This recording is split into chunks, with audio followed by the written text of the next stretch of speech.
Welcome to Mindcrime Liberty Show with me, Philip Dobson, and him, Tim Patton. Today we discuss, was Jeffrey Tucker right and Hans Hoppe wrong? Tim, what is this all about?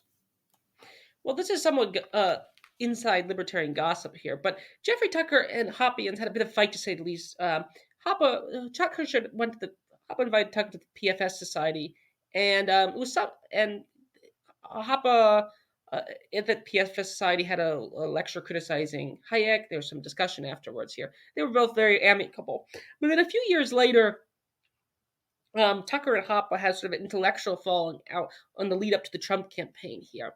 The Trump campaign, you had sort of Walter Block with libertarians for Trump. You had the more right libertarians, if not outright endorsing Trump, saying he's obviously the lesser of two evils, or that immigration was one of the central issues here in it. And I think another person we could bring in here is Ron Paul. And when Ron Paul was in 2011 was asked about, when he was running for president, was asked about immigration and walls and fences here, which sort of predates Trump here. Ron Paul said the border fence would be built to keep us in. And one of the interesting things is in 2020, of course, as everyone knows, a large,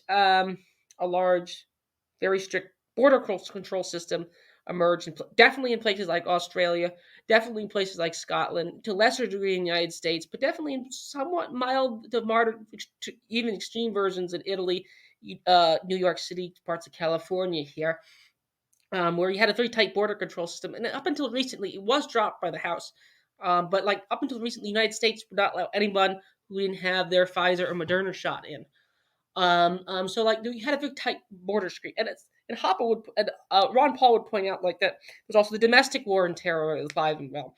So if you board a plane, they take a picture of you. If you exit the United States, they take a picture of you. I mean, this is a very useful tool for the internal Stasi of the United States, the FBI and the CIA, to monitor all of its citizens here. And of course, the Border Patrol agents would be part of that. Their Department of Homeland Security here. So So was Ron Paul, and a lot of the Hoppians like Ron Paul. Interestingly, Hans Hoppe himself is more, when asked about Ron Paul, is more limited. Partly because I think Hans Hoppe, being a German, knows that even the American sort of classical liberal minarchist type framework, can lead to World War I. He knows because his people were on the losing side of World War I here, and Wilson in that sense. So there is an inability for the sort of American conservatives to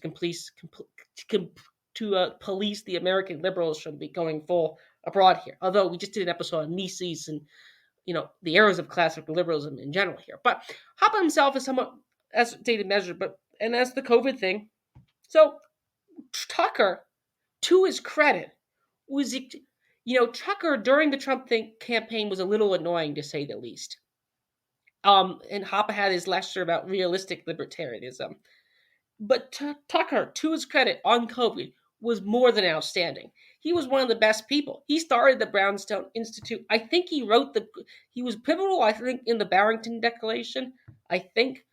And actually, guys like Tyler Cowen, some of the people at the FEE and other institutions who were moderate branch Covidians were sort of annoyed at Jeffrey Tucker for being of course, Ron Paul was good, but so was Jeffrey Tucker. He was in a sense more annoyed and more than he was at Trump's wall and stuff, which is the correct position here. If correct positions indeed exist here, then I think is the correct position here.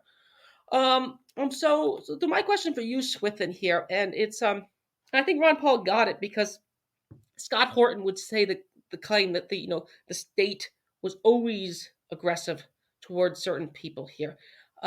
Because Scott Horton grew up when Scott Horton almost has an Alex Jones tendency here, or he does, because have Waco and all these other sort of, so to speak, terrorist acts done toward quote unquote normal domestics, mainline citizens here of the ethnic group here, the main ethnic group here. So as public libertarian intellectuals, what's the correct position on immigration? Even if right libertarians' views about diversity and being a bad, so to speak, are correct or desirable, can you actually enforce them without it turning into a monstrosity? Of course, this debate shows up in Europe too here.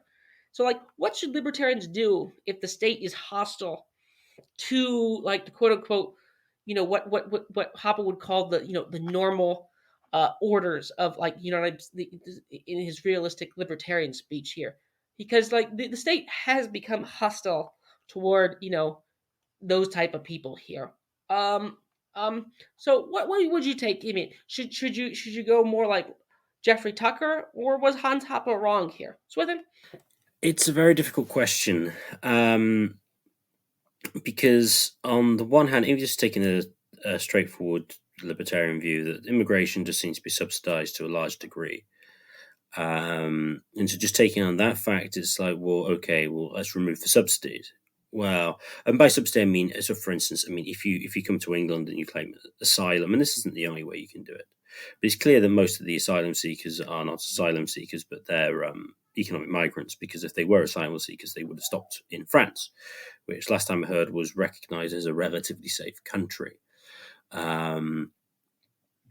But why come here? Well, because you get put up in a nice hotel, you get health treatments, you get all these other things.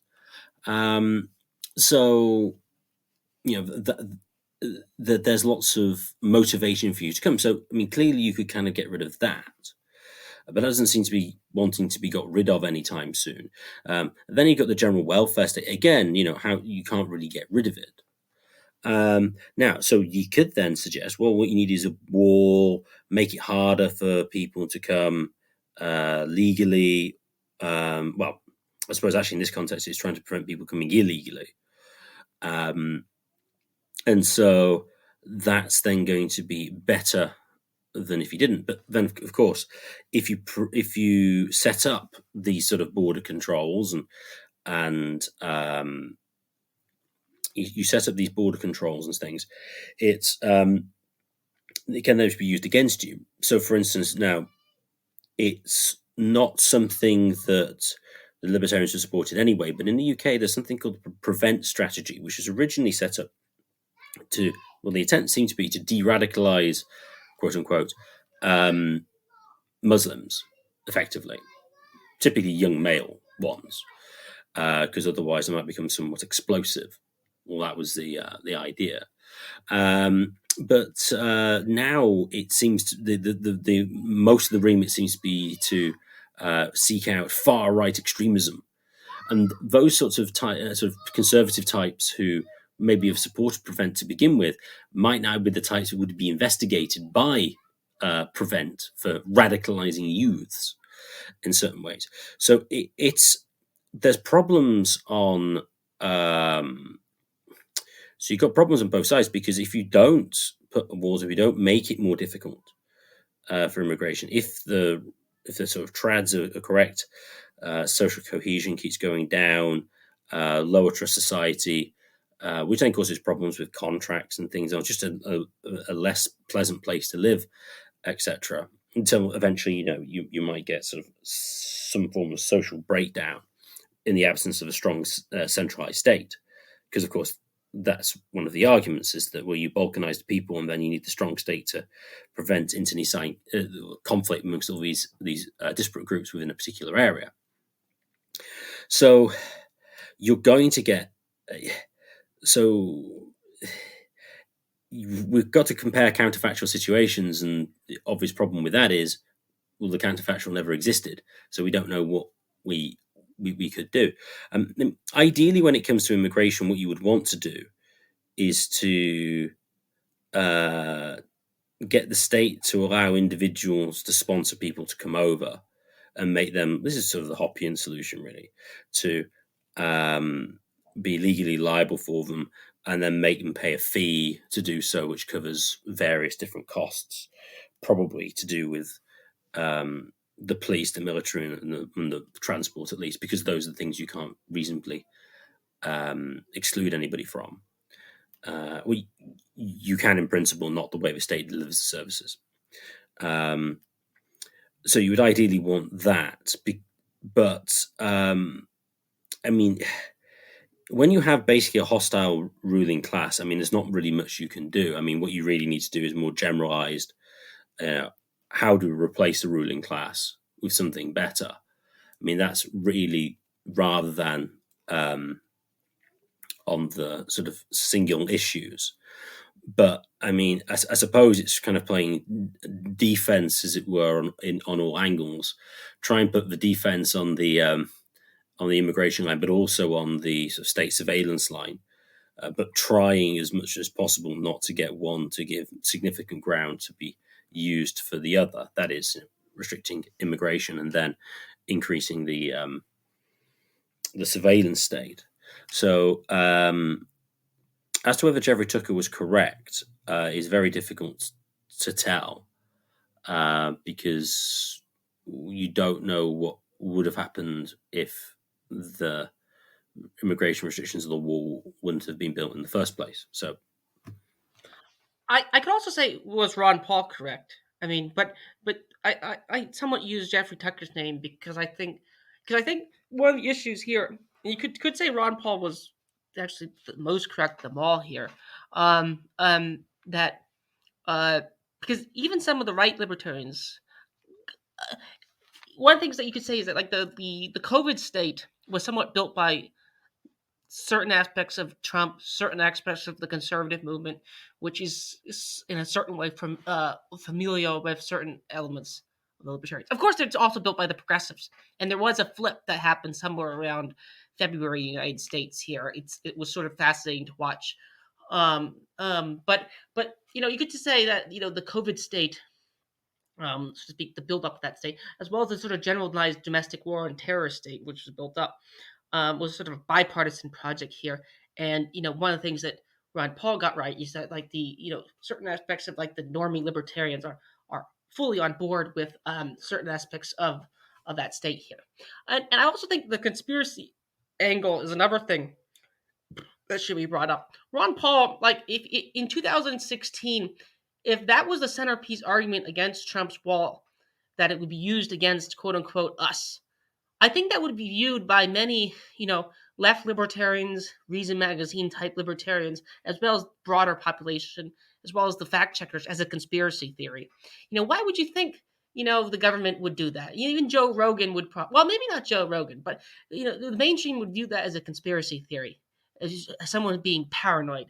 That Ron Paul here is being paranoid. But that wasn't the argument against Trump or the immigration restrictions that would eventually be turned against the, so to speak, majority of the population. And actually, funny enough, if you go deep enough down the rabbit holes, you could argue that the initial terrorist acts, if you've ever watched the documentary Exchange, maybe it's entirely wrong, maybe it's entirely correct. But even Ron Paul, even if you take the sort of standard narrative that the mainstream takes about the terrorist attacks, you could say that the West kind of provoked them. We did, you could go back to like, the bombing of Kosovo, the bombing of, the various interventions in the Middle East. As the Italian PM has recently said, this isn't the conspiracy theory. Why is Libya destroyed? Well, like Gaddafi. Why did the French and British as well as Americans and Hillary take out Gaddafi? Well, we don't exactly know, but maybe it has something to do with, like he was trying to building a prosperous state with a lot of oil revenue and making a rival power center. Even Israel, even the former director of Israel Mossad said it was a mistake to take out Gaddafi here. So there is a sort of demand problem of immigration here, and there's also the conspiracy angles with it. What do you make about those two things? Like one way to just cut down immigration would be cut down the demand for immigrants to leave their own places here, make Libya great again, make Syria great again. Let's not have a dirty war in Syria, financed by let's not have a dirty war in Ukraine, and as well as the conspiracy. If the left libertarians led with "it will be used against us" to the Hoppians and everyone else, rather than saying it's anti-racist, I actually might have been more critical of Trump at the time. But they didn't do that. They just took the mainstream advocate here. What do you make about those 2 points, Smithen? I think those are entirely correct. I think there are some on more of the libertarian right who think, well, we need to get, even that the state is bad, we need to get the state to reduce its badness against us by doing some more interventionist things. I mean, for instance, in a different scenario, you might say, well, given the fact that we have central banks, etc., we should impose reserve requirements on banks to stop them from going crazy and printing too much money, etc., and causing booms and busts. But trying to be aware that these laws could be used against us, or the war could be used against us, I think is a much more compelling argument against them, because the thing is with sort of the left and right libertarian stuff is that the right libertarians have a conception of this is what society needs to be like, so that we can have basically a free society, as they use the term free. Whereas the left libertarians basically think, well, everyone's just going to do their own thing and live and let live, and that's what we need to do. And it's like, well, the question is which of those is true.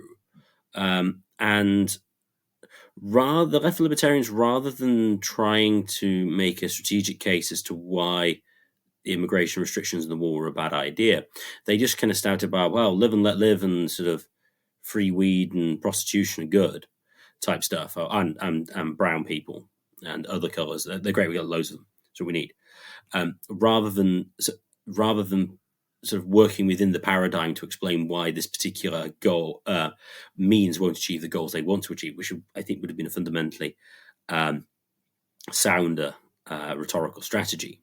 Which Jeffrey Tucker did not do, but Ron Paul did do. I'll just go with that. The peak Jeffrey Tucker for this was when he went mental when Richard Spencer appeared, claiming he was an anti-fascist, etc. It was just like, it was the cringiest moment. At a various, it was like a. To be fair, Ron Paul, I mean, he voted for Spencer. I think is now a Biden supporter anyway. But keep talking. Sorry for interrupting. Yes, but I do think he was a Ron Paul supporter earlier on. I think that is true with Spencer. Spencer is weird. So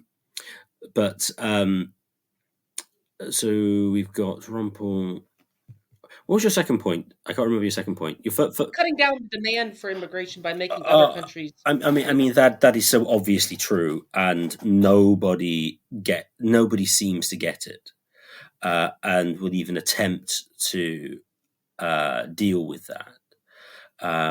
Now, it is true though that even in Europe, you would still maybe get quite a lot of immigration. So a lot of the immigrants that seem to come to England that might come from Albania.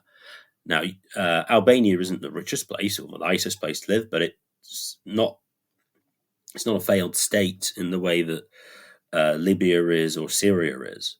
So it might not make that much difference. I think it'd make it a decent amount of difference. I mean, certainly from the Middle East, certainly in areas that are culturally significantly different from Europe.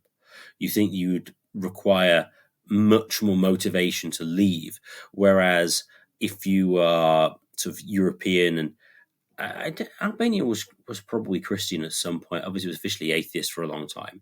I mean, culturally is going to be not as different, and so okay, we'll try and make it over here. But the focus on war is something that really needs to be highlighted far, far, far more. Generally speaking, on the right, especially the disingenuous sort of neoconish right. Well, we're about immigration, yeah, but we're going to bomb the rest of the world. It's like, I think that's not going to work very well. The libertarian right is generally better at that, but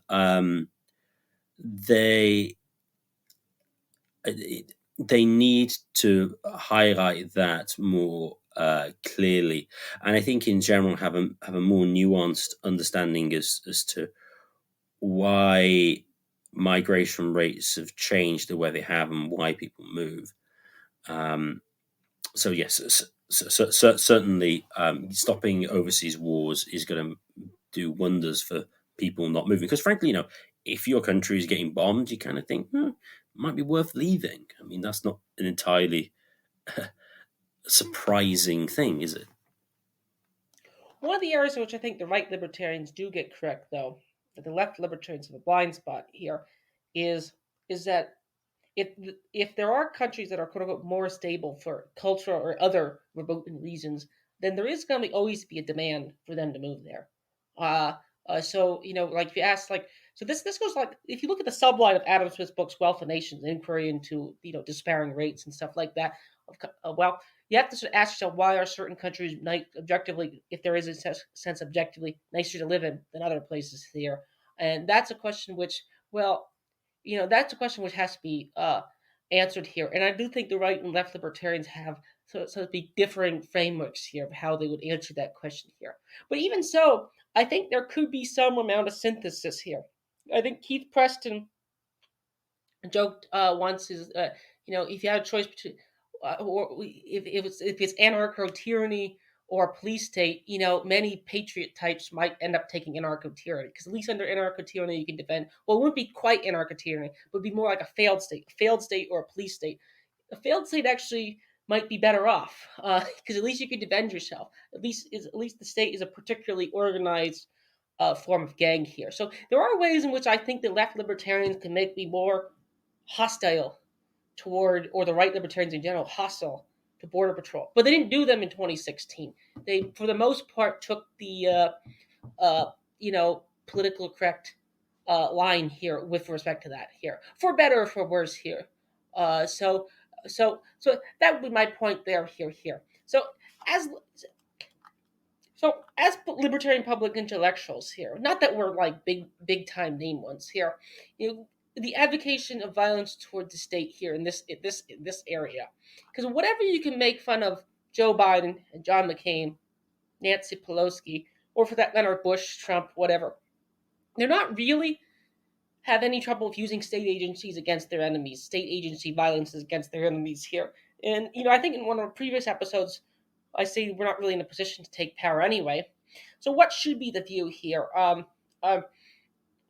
we can take stances here. We don't yet have this sort of container ship,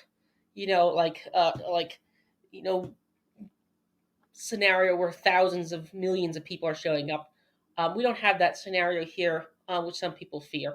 There is a sense in which, and I think you can have the kind of the Japanese policy on immigration here, but one of the problems is that there is a sort of economic cost here, and if you have an aging population, which many places in the world do, especially the quote unquote developed world, the quote unquote the areas which the right libertarians generally like, there is just a hard problem if you have low fertility rates, not to accept if people want to move there and do work here. Now, whether they take subsidies or in a Sayers sense, you had an interview at some guy that about, and he talked about Sayers law, I think, or something like that.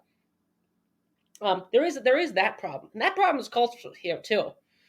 So you just sort of have to this is not going to be fixed by certain problems. Probably aren't going to be fixed by the Department Border Patrol, even if you think it's a NAP libertarian compliant or morally compliant institution. Even if you think that is, it might not be fixed by it to begin with here. So what do you make about those comments here, Swithin? Here, do you think these problems are certain problems are cultural? And what do you make about the demand? We'll say the demand for existing countries to have immigrants because they just have aging populations here. That is a problem here, but that I don't think that's going to be fixed by the state. In a sense, you can bugaboo the corporations, and or you can bugaboo the people who, because you can imagine if you take the Hoppian framework seriously, there still would be a certain amount because, well, there's a demand for it. What do you make of that, Swithin? I would say, firstly, with respect to let's go with the aging population thing first. I mean, yes, there are fewer working age members of the population relative to the adult, to the retirees. I think that is the case, and you could see why, if you wanted to maintain the aged population retirees at a certain level that they've become accustomed to living wise, the immigrants might make some sense. However, my answer to this question is everywhere and always just abolish the child labor laws.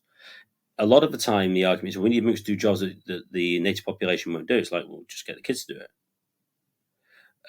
because they would be perfectly happy to work for relatively low incomes because they'll still live at home, and so they don't need a huge one, and they'll also probably learn significantly more useful things there than they would do at school. And interestingly, child labour is something Jeffrey Tucker is also very good on. He has written about that when he was at the Mises Institute. So when it comes to, oh no, there are not enough people of working age to support the elderly population, it's like, we'll increase the amount of people of working age by lowering the age at which you can work. I mean, that's just seems blatantly obvious. It seems to me in many cases that immigration is the goal, and and the government just needs a pretext to encourage it, rather than it genuinely being a solution to a problem. Although I generally think that's the case I generally think that's normally the case with government policies. When it comes to always been want immigration because there's always going to be demand to live in countries that are run better than others. It's interesting. Someone came across recently was basically saying, "Oh, all these sort of Africans who are like, oh yeah, we want African independence. African this is great. Yeah, but we're again going to emigrate to Britain." It's like, oh, so British rule in like Nigeria was bad, but British rule in Britain's good. Let's go to live in Britain. It's like, well, maybe if you took that position consistently, you might have thought that maybe Britain staying in Nigeria would have been a good thing. I'm pretty sure Britain had Nigeria. I could be wrong with that. But obviously had parts of Africa. South Africa's Rhodesia Rhodesia was kind of independent. So even if you do get rid of the foreign wars, etc., there's always going to be demand to live in better places. I think that's certainly going to be true. And especially when there are the technologies to achieve it now, which historically there weren't, particularly with planes. So some form of, but then the question is, if you let everybody who wants to come in, are you going to undermine the conditions which made the place a desirable place to live to begin with? To which the answer is probably. So then the question is arising, how does the free society keep itself free? And that probably means some form of restrictions.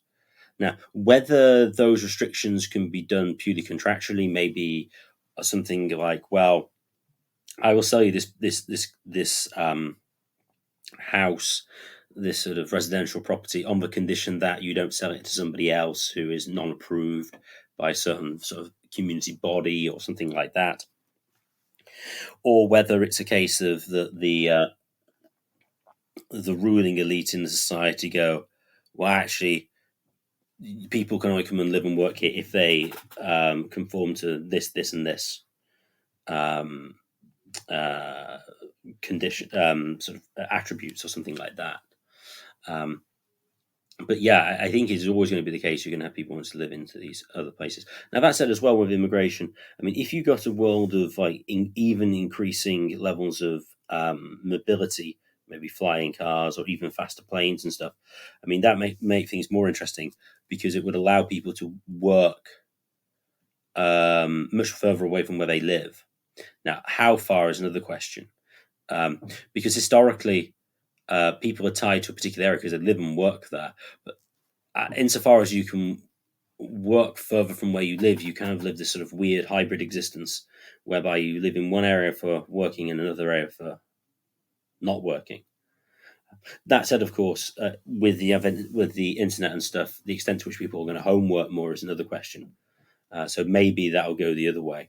The reason I raise that is when you come to what is the area in which you're sort of living in, as it were, with better transport seems to become larger. And so you could argue that people kind of emigrate from one place to the other, which is actually, an aside is interesting, although this is normally with second homes, is the left in England, for instance, complain about rich people from London going to live or get second homes in Cornwall and other places like that because, they're destroying the heritage and the feel of the community in Cornwall. And the left are always very, very opposed to that. But when it's displacing communities in northern England, if they come from the Indian subcontinent or other places, well, then that's absolutely fine. So, as ever, double standards from the left there. But the role of technology in immigration is sort of, I think, to some extent underappreciated. But yeah, the age of population, I don't think I do think Japan have to a large extent got it right. Although, as I say, release the kids, but as I say, they don't have that many of them. I mean, Japan is a particularly bad situation in comparison to the UK. But I mean, the birthright thing as a whole, wider scope, largely, largely due to abortion. Actually, you'd have replacement rate facility without it, and also feminism and other things. How do you think left and right libertarians in the future should avoid these squabbles? Let's say if in 10 years, if ceteris paribus things go, like if there's another restrictionist candidate comes along, how would you outline a way for if libertarian movement still exists, whatever power it is? I mean, there's some like overall, I think it's problematic if you're going to say Jeffrey Tucker is just an a priori enemy. He's just bad intent, and I think even Reason Magazine, maybe there's certain elements of them that are in the hostile ruling class. I'm willing to fully admit that there. But how would you outline like to me one of the interesting things about Ron Paul is I think Ron Paul was a unifying figure because he could speak to sort of both tribes of the sort of movement in a way that I don't think anyone else could. Definitely not Joe Jorgensen. Um, and or I mean I know England. This is what's England here, which is it's almost just the reality here, but like the libertarian movement in the United States here. But like how would they? I would say have a more of a conspiratorial. I think Hillary Clinton has the claim you have to talk to different. She talks to different groups with different spiels here, but is that just obviously backhanded here to have that viewpoint? Because I do think there is more agreement between Jeffrey Tucker and Hans Hoppe than there is with the average person here. And I think that could get overshadowed here. I mean, Tucker was they probably I don't think neither of them particularly handled either well. Again, Tucker is annoying. I do agree on that. But then on COVID, he was actually quite good. In some sense, he would probably even early on was actually even better than Hoppe in certain ways. In that way, I just noticed here again. This is not necessarily a bean counting scoring exam here, but how would the libertarians in general in the future avoid these squabbles over immigration, or is this just an indetractable conflict that sort of haunts the movement or haunts all society writ large here? Because the Marxists have it too. It's always interesting to look at other dissident movements. The Marxists have it too. They sort of pushed Bernie Sanders out. And if you look at the labor history historically of labor movements, most labor movements on the ground were actually quite hostile toward immigration here. That's Moldberg brings up in his debate with Ben Burgess about how like the Knights of Labor, got the Anti-Chinese Exclusion Act enacted here and various, anti violence there. Or do you think this is just an indetractable problem that sort of befits? It's just another element of the sort of broader dispute in libertarian politics that are just occur in broader society. Swithin? I think in general, what dissident groups need to do is just to ally on particular issues and try not to. I don't think you really want to try and keep a broad tent. I very much not a fan of a broad tent movement as such. That doesn't mean that, but with the caveat that I'm more than willing to work on anybody on an individual issue if they happen to agree with you on it. When it comes to, say, immigration with left and right libertarians, I think what you have to realize, I think, is this, which is people who have the same sort of overall goals are going to find it easier to come to agreement with each other, even if they work with each other, even if they have diametrically opposed means of achieving it. Whereas if you have different goals, but you somehow have the same you think that the same means will achieve different goals, that you're not going to get. So you could say that left and right libertarians, they have the same means to, let's say, the abolition of the state, but they both think you'll do completely different things. They're much more likely to have disputes because their view of what is the good and what is a functioning and how society ought to operate is actually fundamentally different. The difference with, say, the authoritarian left and the libertarian left is just how to achieve it. And you could say similarly in certain respects, although that there will be differences with the right libertarians and the conservatives, really. I mean, there are some conservatives very annoying who aren't really conservatives. But if you think about the proper conservatives, like, I mean, I was going to say Peter Hitchens. Peter Hitchens sounds like he's a guy who might be somewhat annoying. But in general, I feel like I would get on much better with Peter Hitchens than I would with Jeffrey Tucker. And so because the vision of society that we would have, I think, is more some. Although maybe with Hitchens might be quite divergent in certain respects, but if you share the same ultimate goals, even if you have significantly different means to achieving them, I think it is easier to cultivate an alliance. But I would say overall, though, when it comes to strategy in general,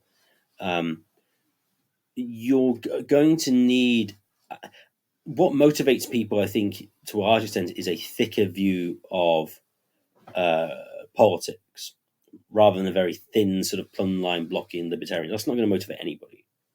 Well, it will motivate Walter Block, but I don't know motivate many people. And so actually keeping the distinctives and keeping like the entire package there is probably something that's going to be more attractive to enough people. And if those people then become organized, then they can take power in certain ways. And so I don't think that sort of trying to limit things and trying to gloss over differences is actually strategically probably a good idea.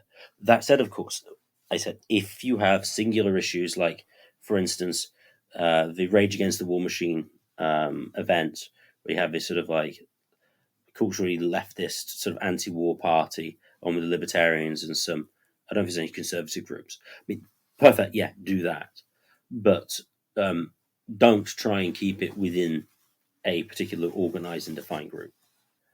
And I'd just like to thank everyone for listening. If you like this podcast, please share it with your friends and family and subscribe to us on Podbean and on YouTube. The more subscribers we get, the higher we get in the search rankings and the more people can access this material. And if you'd like to contact the show for any reason at all, please contact us at mindcrimelibertyshow@gmail.com.